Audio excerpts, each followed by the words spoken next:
Hey, welcome back to Socialette. This is episode 478.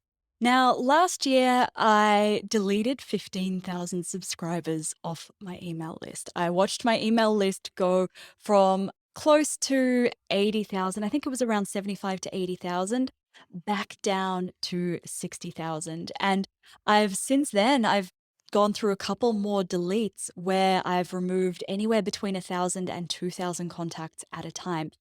And each time it hurts so much, but it had to be done. And this episode, I'm sharing exactly why I did it and the signs that I knew I had to go through and clean out my email list a little bit.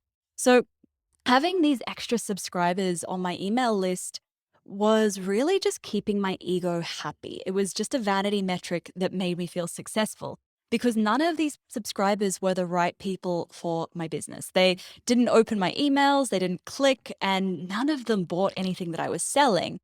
They literally were having no impact on my business, except I was having to spend more for a higher plan in my email marketing software because I had over 70,000 contacts.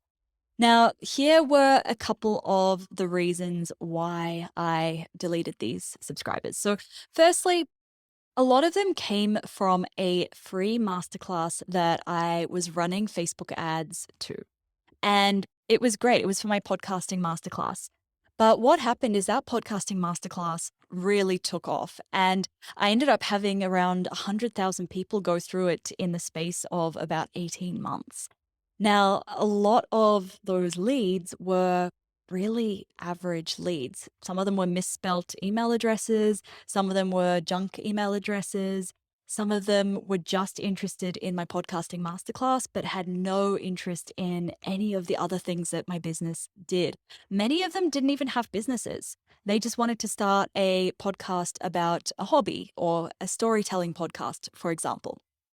So I knew that these people weren't the right people because they weren't opening my emails and they weren't clicking my emails.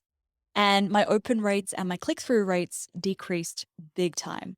So I chose to delete them because I know that it's expensive to pay for the higher plan in my email marketing tool.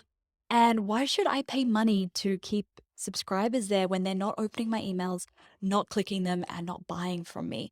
I would rather have a small audience of people who want to hear from me, who want to buy from me, who want to click on my emails, than a large audience of people who are just sitting there and not engaging with anything that I'm sending them. And I also only want people who are genuinely interested in what I do. I'm not in the business of convincing people to buy from me.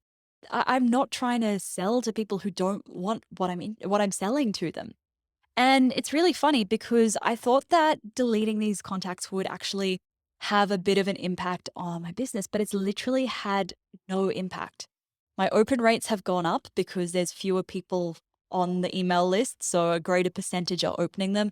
My click through rates have gone up and I spend less on my email marketing software now. So every couple of months now, I jump in and I delete a bunch of contacts who haven't interacted, who haven't opened any emails in a while, who haven't clicked on anything. And the first few times I did that, it felt really painful. But now it almost feels like I'm just chopping off the dead wood. I'm pruning to create energetic space for the right people to come into my email list. All right, that is it for this episode. I hope this has maybe inspired you to go and give your email list a little bit of a spring clean and get rid of the people who maybe aren't the right people for your business. If you have any friends who you think would benefit from Socialette, please do tell them about the show. It's how I get to help more people. And make sure you've hit subscribe so that you don't miss any new episodes released every Monday, Wednesday, and Friday. That's it for this episode. Thanks so much for listening. Catch you next time.